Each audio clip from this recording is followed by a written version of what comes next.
Então, eu trouxe aqui um probleminha para vocês praticar. Alguém ia falar alguma coisa? Por mim tá tranquilo. Não, né? Então, eu trouxe um probleminha aqui para vocês praticarem um pouco a teoria. Então, a gente tem esse problema aí do livro de Bianchini, 2015. Com um compasso, compare as medidas dos lados e com um transferidor, verifique se os ângulos internos são agudos, retos ou obtusos.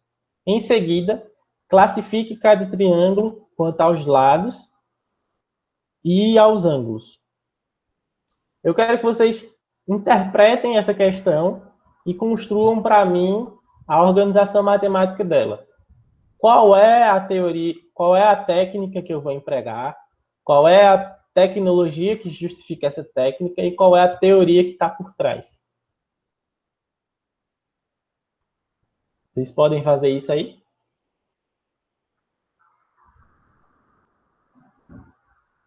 E aí, pessoal? Aqui é a aplicação da teoria agora. Vai lá, teoria geométrica. Pode ser a teoria da geometria. Se for só Mas antes de você chegar na teoria, você tem que passar pelos passos da técnica, da tecnologia e, por último, a teoria. A teoria é sempre o mais fácil. Vai ser sempre às vezes tem uma relacionado dificuldade de ao... reconhecimento, né? Isso.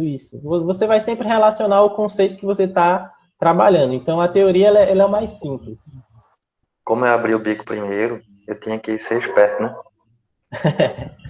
Aí foi de cima para baixo. O transferidor seria a tecnologia e o compasso, a fórmula? Não necessariamente. O transferidor, ele é uma ferramenta que a gente chama de objeto ostensivo, que você vai utilizar para resolver essa questão. Mas não necessariamente pratos, né? Ela é a tecnologia. Ela é a bucha dos pratos. Você vai utilizar isso na sua técnica para resolver. Mas ele não justifica por que você vai resolver. Entendeu? Dessa forma. Então, a técnica é como eu faço e a tecnologia é por que o que eu faço, do jeito que eu faço, funciona.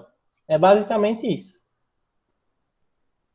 Então, eu quero que vocês me digam como que eu faço para resolver essa questão. Pensem como se fosse um aluno mesmo, como se essa questão fosse para você. Como que você faria? E depois que você pensar como você faria, por que o que você faz dá certo? Essa parte engasga, né?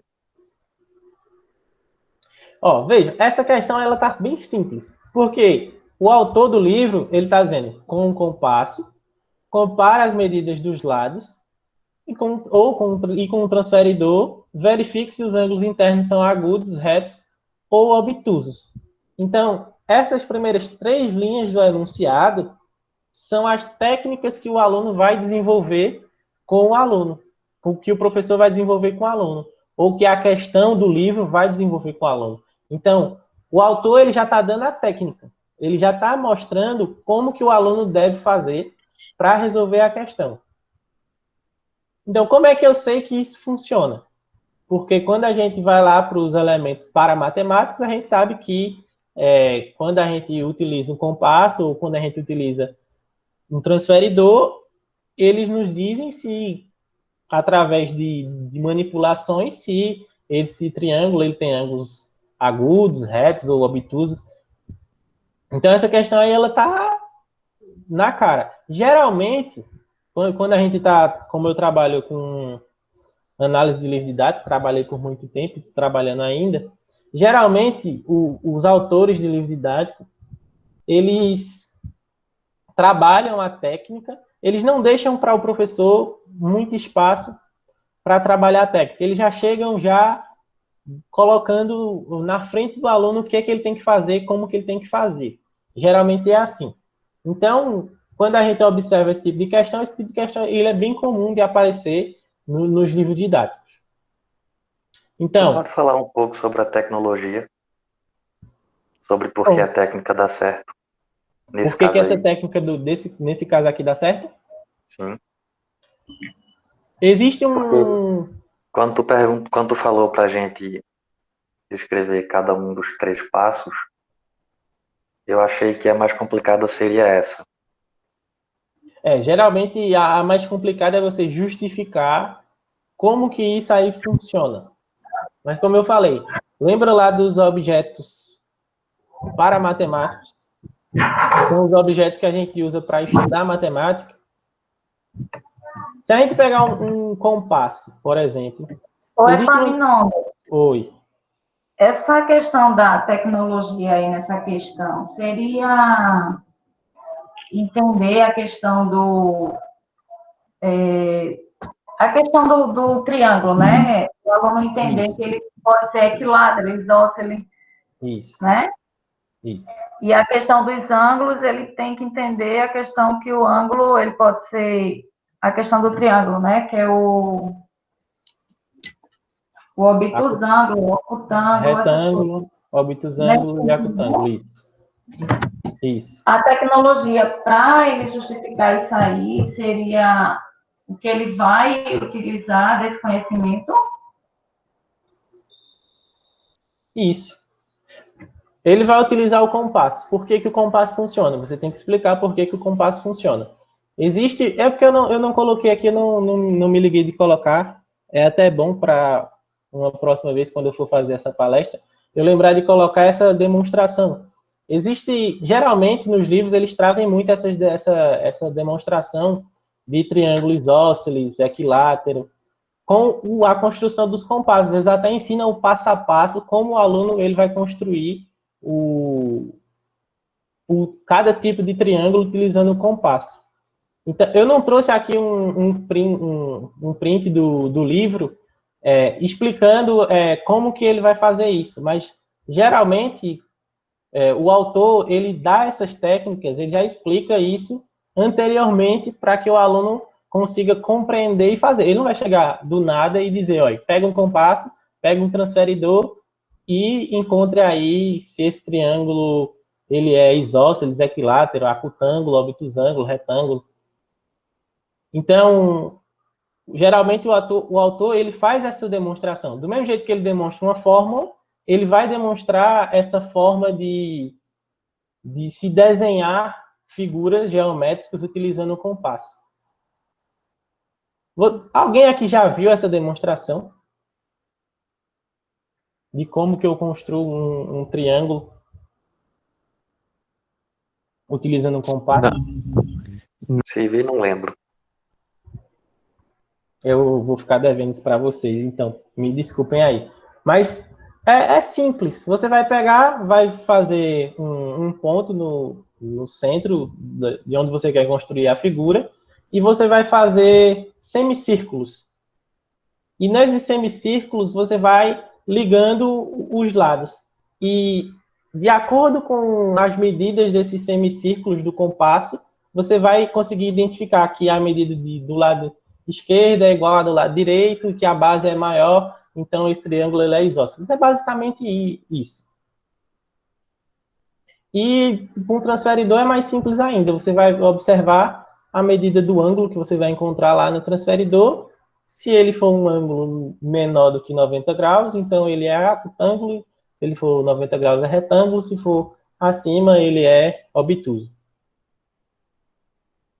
Mas vamos passar para a próxima, para a gente continuar com outra forma de pensar e constituir. Mas é exatamente isso que você falou. A tecnologia empregada nessa questão é justamente a demonstração de como que eu faço isso, como que eu faço essas medições e o conceito de triângulo retângulo, triângulo isósceles, triângulo acutângulo, todos esses conceitos são os que justificam essa construção que o compasso e o transferidor fazem dá certo. E por que que isso dá certo? Aí é a teoria da geometria, em geral. Certo? Então, aqui, ó, a gente tem, determine o que se pede. A medida H da altura deste triângulo, de área 182,25 centímetros quadrados. Então, ele dá aí um triângulo, ele dá essa medida de 27 centímetros, que a gente chama de base, e ele pede para você encontrar a altura. Uma coisa interessante que a gente observa, né, nessa questão é que não necessariamente cada questão é um tipo de tarefa. Aí a gente tem uma questão e a gente tem dois tipos de tarefa. Então a gente tem o tipo de tarefa que ele pede na letra A, tem o tipo de tarefa na letra B. Pode ser que não tenha letra A e letra B, mas que tenham vários tipos de tarefa dentro de uma mesma questão. Nada impede. O que é que vai dizer que é um tipo de tarefa e que é outro tipo de tarefa? Geralmente, o tipo de tarefa, ele vem com um verbo. Então, é sempre determinar, calcular, observar, construir. Então, geralmente, quando a gente tem esse verbo de ação, que a gente chama de verbo de ação, é um tipo de tarefa. Então, dependendo de quantos verbos de ação estiver na questão, então você pode identificar com mais facilidade quantos tipos de tarefa tem. Mas vejam aí essa questão. Na letra A, qual é a técnica, qual é a tecnologia e qual é a teoria por trás desse tipo de tarefa aí, ou dessa tarefa, melhor dizendo. A técnica seria usar a fórmula para calcular a medida do triângulo. A Isso. tecnologia seria a demonstração, é fazer o cálculo para chegar ao resultado. E a teoria seria trigonometria. Não seria seria geometria A euclidiana. teoria seria geometria euclidiana. Só tem um pequeno equívocozinho na sua fala que a tecnologia não é a forma que o cálculo é desenvolvido. A tecnologia é a demonstração matemática da fórmula mesmo. Aquela demonstração que o matemático faz, que vocês fazem na universidade, aquela demonstraçãozinha que você chega lá e escreve a fórmula, chega lá no final, no mesmo valor, por exemplo, você chega lá no mesmo enunciado que você começou, então isso é um tipo de demonstração. Então, essa demonstração formal é a tecnologia, certo? É a demonstração formal, não é o desenvolvimento do cálculo dar certo. É a demonstração pura da fórmula, certo? Então, é exatamente isso. Você não observou o que o livro didático traz, mas você percebeu que o que é que o aluno vai mobilizar para resolver essa questão? A fórmula. Porque, comumente, quando a gente observa que eu tenho o resultado final e eu tenho a base, o que é que falta para me completar a fórmula? A altura. Então, o aluno ele vai pegar esses valores, vai substituir na fórmula e vai resolver essa tarefa utilizando essa técnica. Na letra B, como é que a gente faz? Na letra B. Do E mesmo aí? jeito, né? Do mesmo jeito, eu vou usar a mesma técnica, que é a fórmula.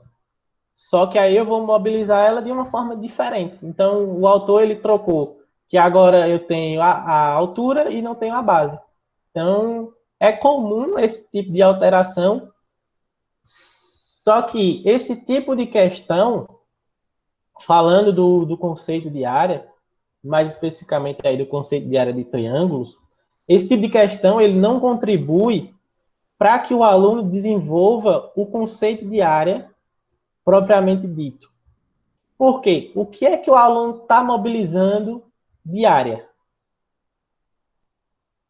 Alguém sabe me dizer o que é que o aluno está mobilizando aí de conceito de área de triângulo?